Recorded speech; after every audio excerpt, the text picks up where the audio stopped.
নমশ্রী জ্যোতিরাজায় বিবেকানন্দ সুরায় সচ্চিৎ সুখস্বরূপায় স্বামিনে তাপহারিণে।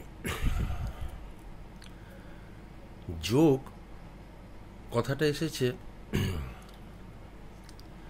যুক্ত হওয়া থেকে। ইংরেজিতে বলে যোগা, যোগা এরকম।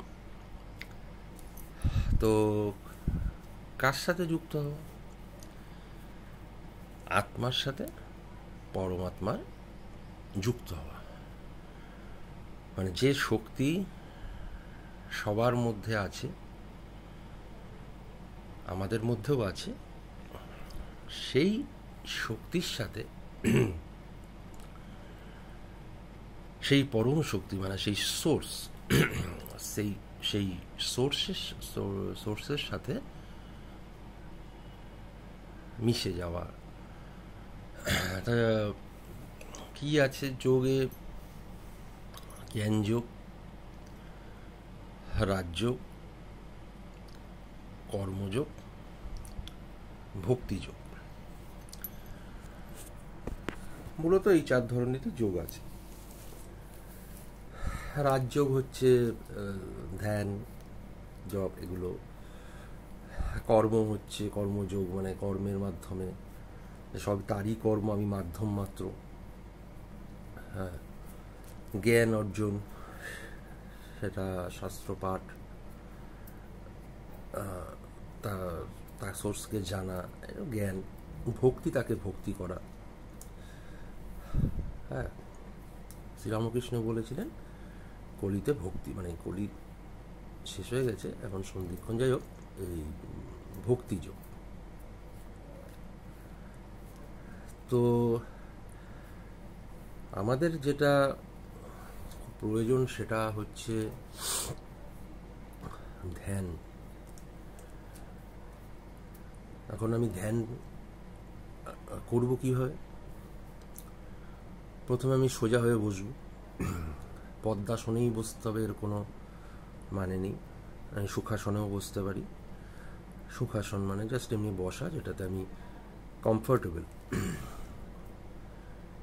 এবার প্রথমেই কিন্তু আমি মনটাকে কোনো নির্দিষ্ট কিছু, সেটা ভগবান ছবি হতে পারে, বা প্রদীপ হতে পারে, বা যার যেটা ভালো লাগে, সেরকম কোনো কিছুর সাথে আমি ফোকাসটা করব না।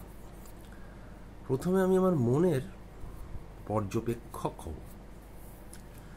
প্রথমে আমি দেখতে থাকবো মন কি ভাবছে। আমি দেখবো আগে, মানে দেখতে থাকবো। এই যে আমি দেখছি, আর আমি দেখছি যে আমি এখন এটা দেখছি, বা আমি এখন এটা ভাবছি, বা আমি এখন এটা করছি। এখান থেকেই বোঝা যায় যে দুটি আমি আছে। একটি আমি আমার এই শরীর,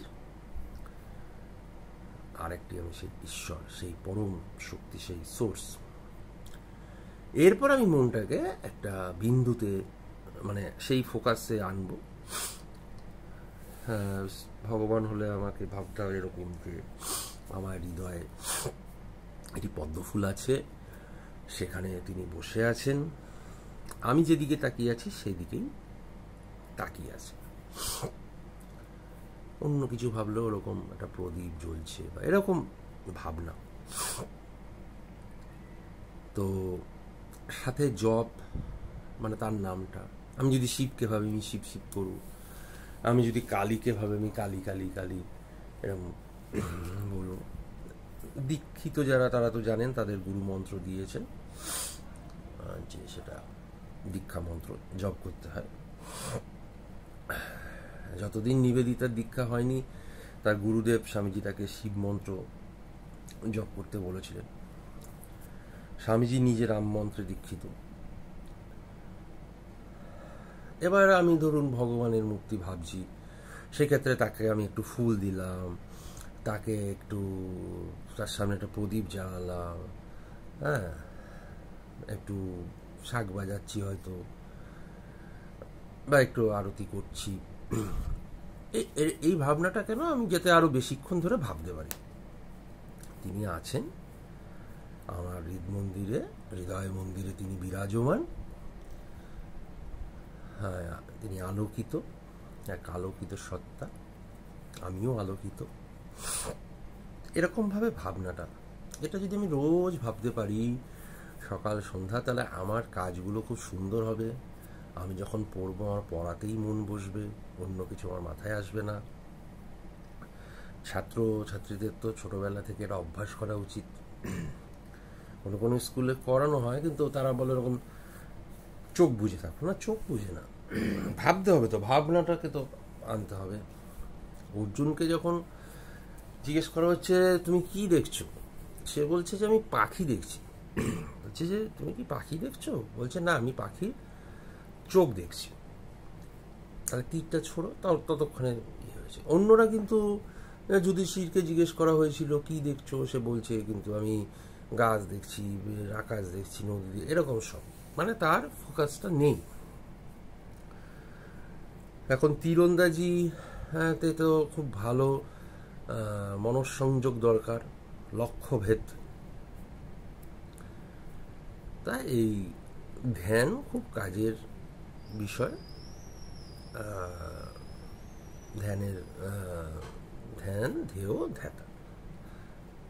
আমি ধ্যান করছি, যাকে ধ্যান করছি, আর ধ্যান প্রক্রিয়া চলছে। ব্রহ্ম মুহূর্ত মানে যখন আমাদের সকাল, মানে রাতের মিলনস্থান, দিন রাতে, মানে একটা সন্ধ্যাবেলায় আছে, একটা ভোরবেলায় 4টে নাগাদ, তখন আমাদের 2 নাক দিয়ে নিঃশ্বাস প্রশ্বাস বয়, আমাদের মনঃসংযোগ হয়। তো এইভাবেই ধ্যান করতে হয়, এটা রাজযোগে আছে। তো আজকে এইটুকুই বলা হলো।